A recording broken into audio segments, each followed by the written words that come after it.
Good afternoon and welcome back. I'm Marcus Peter, joined as I am every week by the generosity of my dear friend Dr. Matthew Bunson, Vice President and Editorial Director of EWTN News.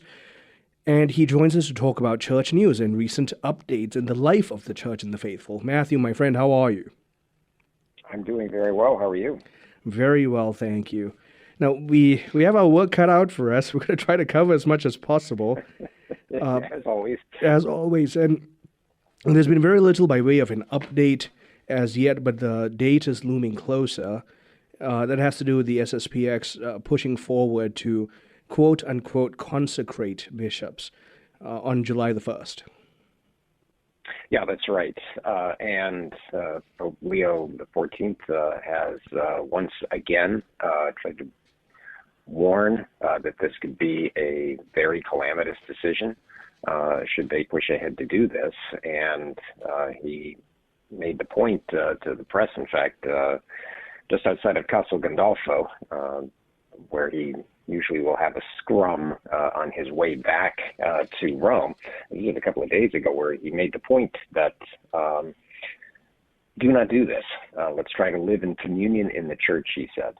But he added that, of course, it's their choice.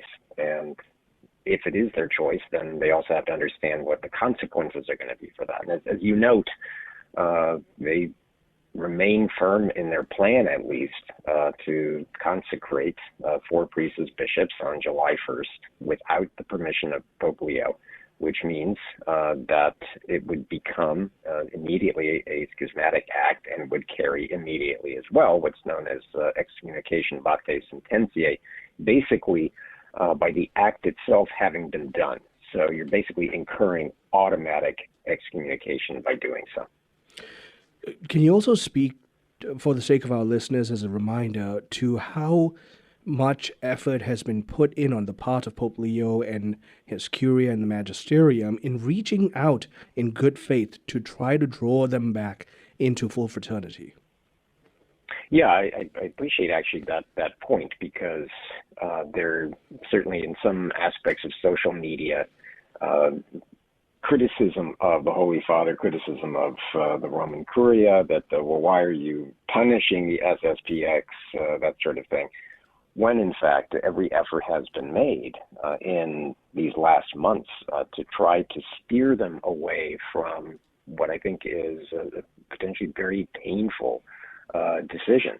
And Pope Leo has made multiple appeals. There have been visits by the head of the SSPX Society, St. Pius X, to Rome, and they have met with the Dicastery for the Doctrine of the Faith, Cardinal Victor Manuel Fernandez. Whatever criticism Cardinal Fernandez gets for some of his what perceived theological positions, his role as prefect is to try to defend and promote the unity of faith. And I think so these meetings have been important, but they have unfortunately led to very little.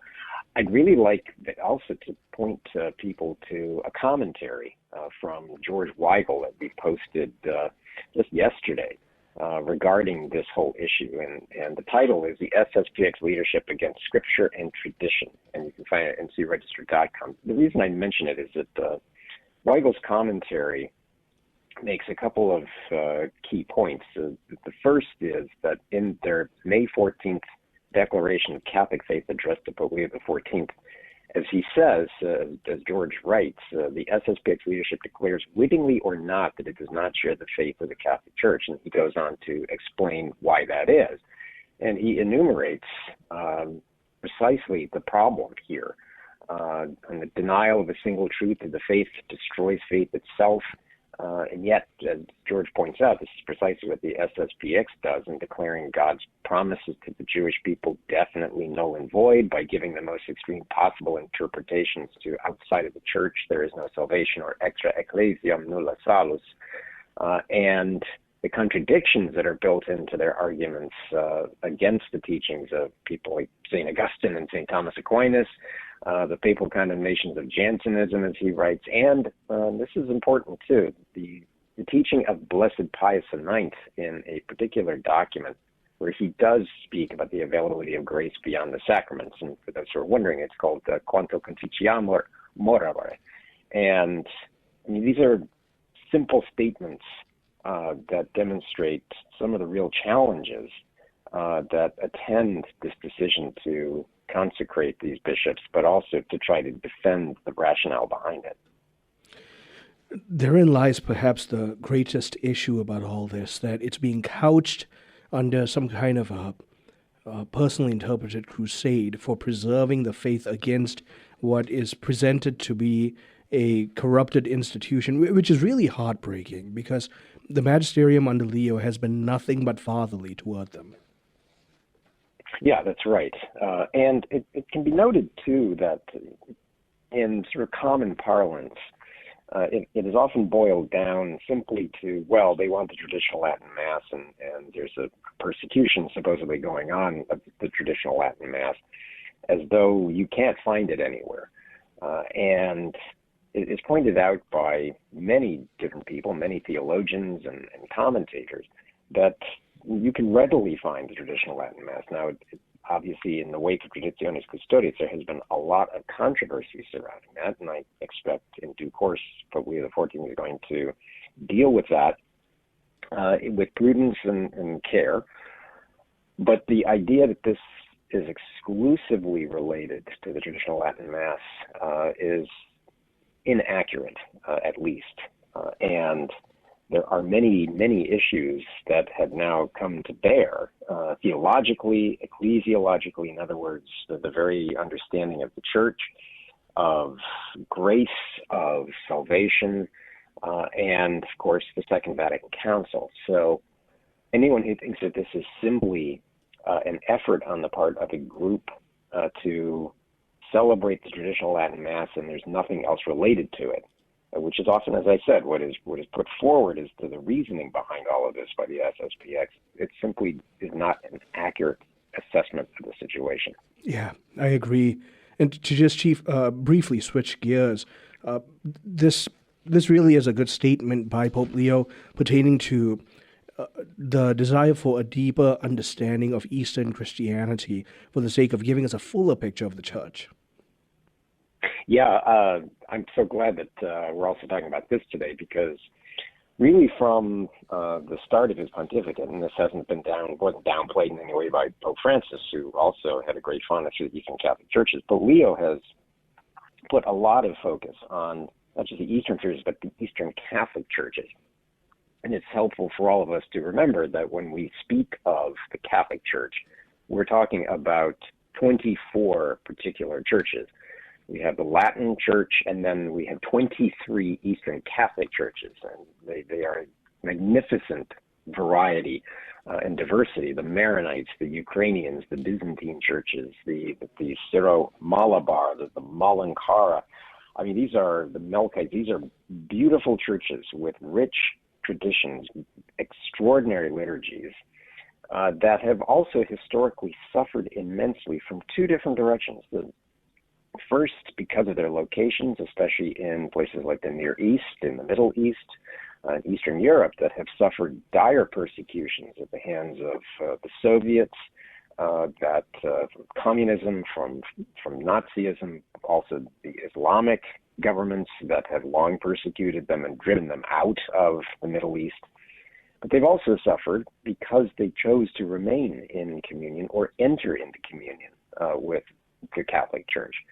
So we need to honor them from those two different directions. And Pope Leo, when he met with them today, I think he said some pretty beautiful things, but the one that really jumped out to me, that the Christian East can only be preserved, he said, if it is understood. To lose that understanding is to impoverish the church. But then the focus of this gathering was on formation, and I know we can pick that up after the break. My guest is Dr. Matthew Bunson, Vice President, Editorial Director of EWTN News. We are talking about church news, and right now, specifically, Pope Leo XIV exhorting us to a deeper appreciation of the Eastern heritage of the Church and his call for the kind of unity that Christ himself called for. Continuing on the other side, stay tuned. I'm Marcus Peter.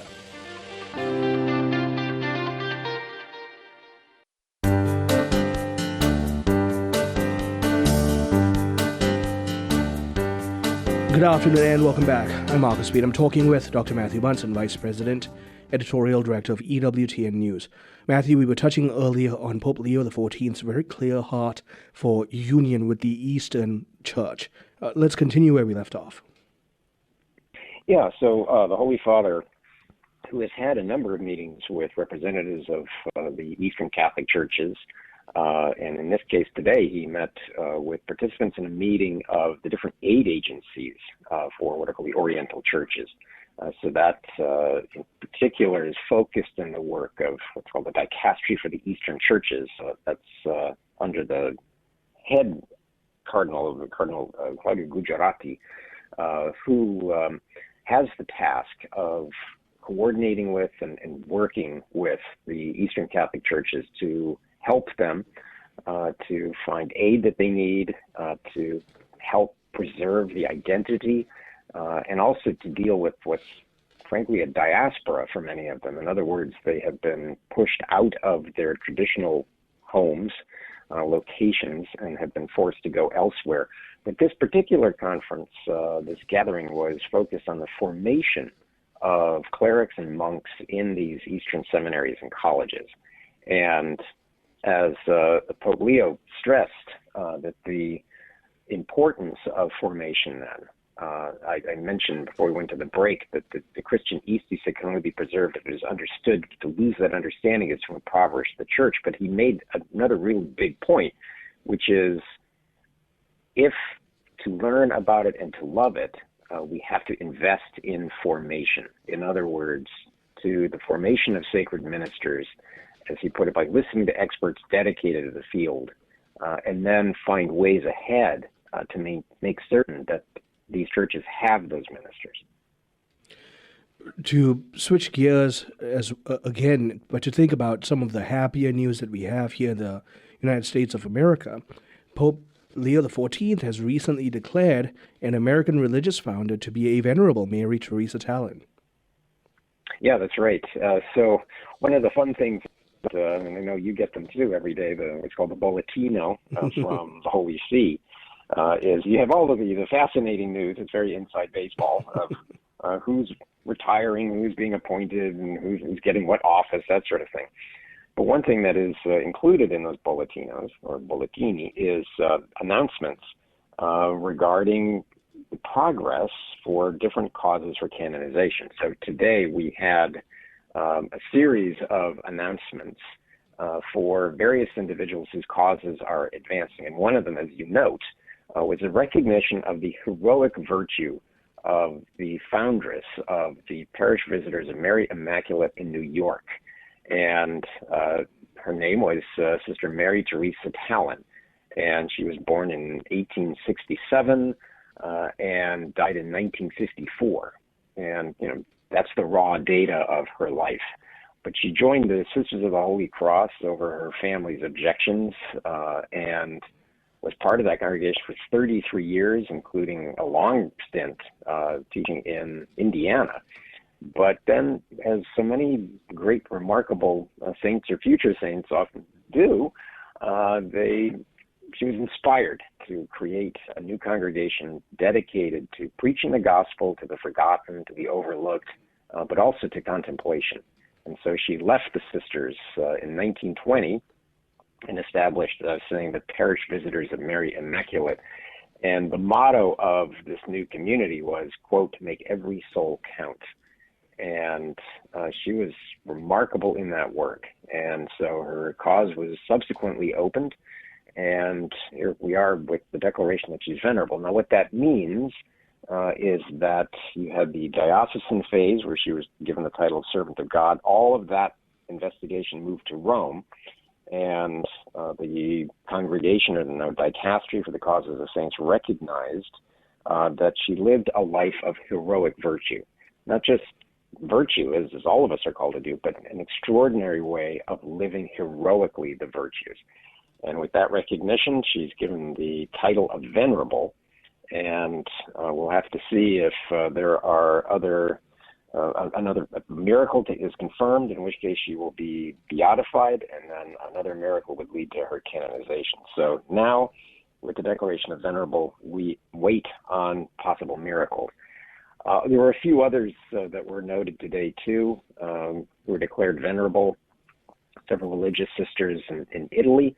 But the one that did catch my eye was the martyrdom of Juan Torres and around 19 companions, all of them priests, who were martyred. They were declared today, having been killed, as they use the technical term, in odium fidei, in the hatred of the faith during the Spanish Civil War.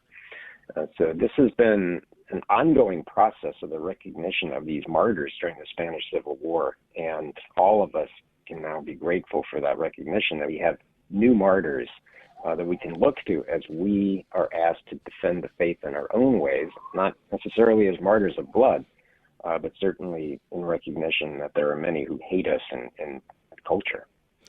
And to think about one of those quote-unquote martyrs, if you will, not necessarily a martyr of blood, we remember Cardinal Camillo Ruini, and Pope Leo XIV himself holds him in high regard. Yes, he does. So he was, when I heard the word of his passing, he died at the age of 95. Yeah. The word that came to mind was he was a giant. Mm. And he's one of those cardinals that served for decades and decades and decades. And most people have never heard of them. So this is an opportunity for us to celebrate his life and be grateful for the labors that he gave on behalf of the church. Now, for those who may not be familiar with them, he held several important roles, but probably the most significant in his time was when he served as the Vicar General of Rome, in other words, the Pope's representative to the Diocese of Rome throughout the 1990s and into the 2000s, and as head of the Italian Bishops' Conference. Now, if you say, well, what does that really mean, or why are we talking about it? As notable as he might be, he was very significant as a collaborator for both the Pope St. John Paul II and Benedict XVI. And right in the midst of this colossal era of secularization and an effort to implement and expand the culture of death in Western Europe and in Italy in particular, he stood firm. And for example, in 2004, he urged Italian Catholics to boycott a referendum that was going to liberalize legal restrictions on IVF, or in vitro fertilization. And subsequently, that vote failed because it didn't have sufficient turnout. And he was genuinely hated for that by progressives. But it was a win at a time when you could see these tides of secularism starting really to wash over so much of the West. The sad part about it is he did all of these things as a stalwart pillar, and he very often took the backstage. He wasn't trying to gain the spotlight for himself, and he's remembered in a lot of ways as John Paul II's chief strategist, especially in Italy. Can you help us understand what that means? Yeah, well, as John Paul II took very seriously his role as Bishop of Rome, but also as the key figure for the appointment of bishops in Italy and for guiding culture in Italy, but also obviously for the whole church. And Camillo Ruini was one of those figures who served as I used that word earlier, collaborator, as they were trying to devise a strategy to counteract so much in certainly the West, and by that I mean Western Europe and North America, and the pervasive ideological colonization, to use that great phrase from Pope Francis, that subsequently became such a problem. And Ruini then was able to implement it certainly on the scale of Italy, but then that served in some ways as a blueprint for other Episcopal conferences or bishops' conferences throughout Europe, to varying degrees of success. But he was an absolute stalwart in also reminding, and here's one of the other important things, Catholics of their obligation to engage in culture and to engage also in political life. We can't surrender the field of politics and culture. We have to live the faith, but we also have to help bring the faith into that culture in the face of a lot of opposition. reality of it is, in this case, he really is a martyr for the sake of the transformation of the culture. I wish we could continue, but just to end on a final note, Pope Leo XIV also wants us to, going back to the question on the Eastern Church, and to pray for this whole situation at SSPX, he wants us to focus on this reality of union in light of a Eucharistic spirituality in Magnificat Humanitas. So just a quick word about that. Yeah, exactly. So we have in this document a reflection on AI and Catholic social teaching, obviously, but it is profoundly Eucharistic, and it is profoundly Christocentric, as one would expect from a pope. Yeah. But in particular, looking at the Eucharist as the sacrament of unity, and unifying ourselves to Christ, unifying ourselves to his church, living our faith in the world, but being a very Eucharistic people. And Leo understands the importance of unity. We keep always coming back to his episcopal and now papal model of in illo uno unum, in Christ we are one. And I think this is one of the reasons why the crisis that looms ahead in the coming days with the Society of St. Pius X is so distressing to him and should be distressing to all of us. Yeah. My friend, thank you so much, and you ended it right on the dot too. Thank you so much for your time and attention on these matters. Privilege to be with you as always. Take care. My guest has been Dr. Matthew Bunson, and please heed his exhortation to all of us and echo the heart of our Holy Father. We need to pray for the unity of these unfortunate divisions we are seeing and potential schism with the Society of St. Pius X. Stay tuned. I'm Marcus Peter.